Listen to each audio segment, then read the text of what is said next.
Hi guys, it's Alexandra and today I'm in the cafe. I'm just gonna have milk time. I'm here at Boulevard and I'm just gonna have my go-to, which is their Spanish body, and then I found a new food in their menu. So I'm gonna try today. This is the Portuguese egg tart, so I'm gonna try that.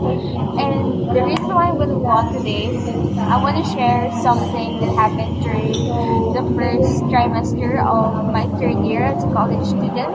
So if you guys are new to my channel, hi, my name is Alessandra and I'm a third year college student here at the University of Campo de Lieras. I'm taking a Bachelor of Science in Entrepreneurship.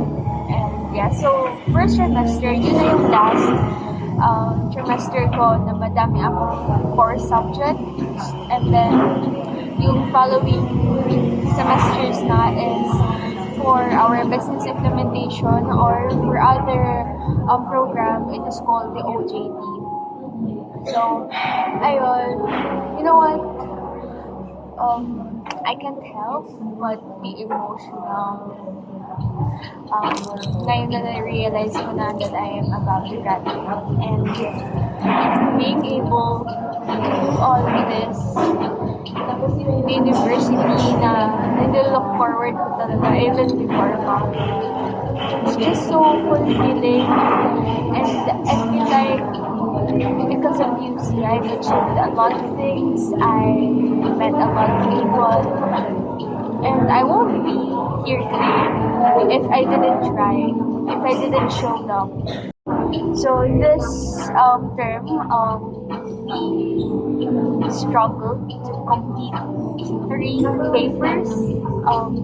For our export, our agribusiness, and our research talaga for our business implementation. And being one of the leader of those subjects and their requirements, na-consume din talaga lahat ng energy ko.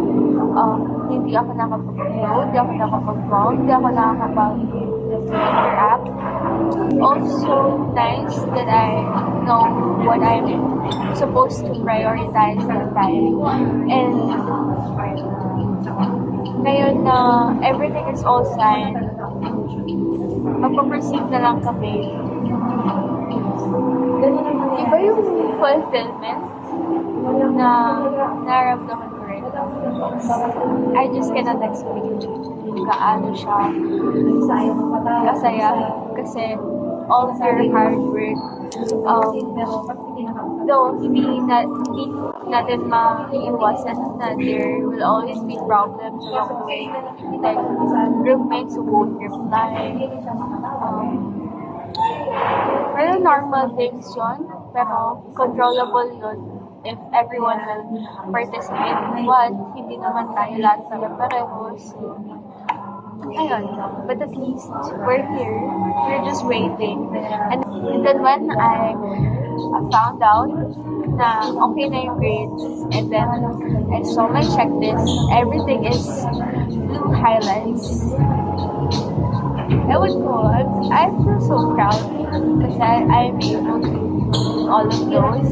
And super dami ng units namin from first year till now. And before, hindi ko talaga ma-realize na I'm able to finish that. And also, yung pinaka-goal ko lang talaga is wala akong red highlight. Red highlight means fail, NFE, INC, that one. And yun lang talaga yung naging goal ko for the entire college journey ko. And so far, wala akong red highlight. I didn't receive any red highlight. I'm so proud of myself. Even though sometimes nawawalan talaga ako ng kumpiyansa sa sarili ko. Nawawalan ako ng confidence. Pero at the end of the day, if it's for me, it's for me. And of course, this won't be bearable without my friends. So, if you're a freshman or malapit ka na mag-college, you better choose your friends, yung circle of friends mo. You cannot control everything, but you can control your space as if you can control it. Kahit sabihin nila na wala kang magagawa, nandiyan na yan, though you have the control, especially circle of friends mo.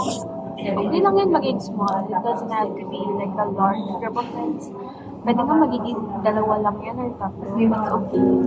Because it will give like a huge impact on your college life. Kasi even though you're up for it, if they're not, somehow, parang effect din sa'yo. So you better choose your friends. At least your core friends is within your circle. So you can still interact with other people, but you better choose yung pinaka-close lang sa'yo. Kasi merong magiging impact sa progress. That's one thing that I am thankful for kasi nagawa ko siya. And I was able to filter out my circle, and I feel like naging huge help yun sa akin why I'm here, and medyo less than yung naging problem ko. It's just either ACADS or other things, pero walang drastic na problem. It's because I chose my circle. So everything that I'm sharing right now is just personal. I'm just happy that I am close to graduating. Though I know pagka-graduate, there's a bigger world waiting for me. But I know na kung ano man yung ginagawa ko, my future self will benefit from it. Yeah. So, hindi lang naman ako student, I'm also a student here, and being able to be part of the institutional events, being able to talk to higher people. I'm also thanking my first year self that she was able to take the and overcome her fear of socializing, and yeah, because of that I was able to get connection with people outside academia, and I was able to talk to higher people. I was able to meet new people as well, and go to new places, and be able to talk, and all of that happened during the trimester throughout the day. I was able to be an MC for freshmen, MC for our massive function. I was able to hold one of the people who have held the flag for our intros. It used to be just a treatment thing. I was curious before kung paano yun. Pero now I'm here. And hopefully, there will be more opportunities for me before I graduate and also after I graduate. And of course, I'm gonna share it with you guys. So let's try this egg tart first.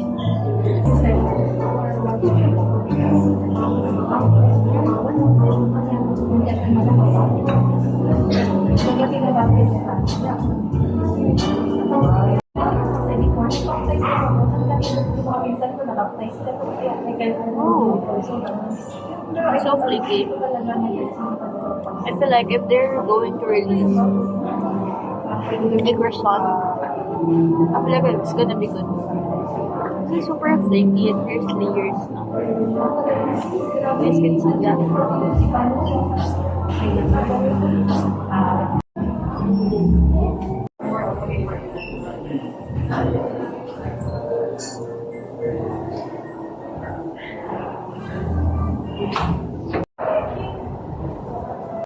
So soon guys, I'll be able to share as in-depth things na natutunan ko, na-experience ko during my college life. But for now, this will do. As in, super personal sharing lang siya. And hopefully, we will be able to achieve everything that we want ourselves to achieve. And good luck to us. And hopefully, we will graduate on time. So that's it for today's vlog. And see you guys on the next one. Bye!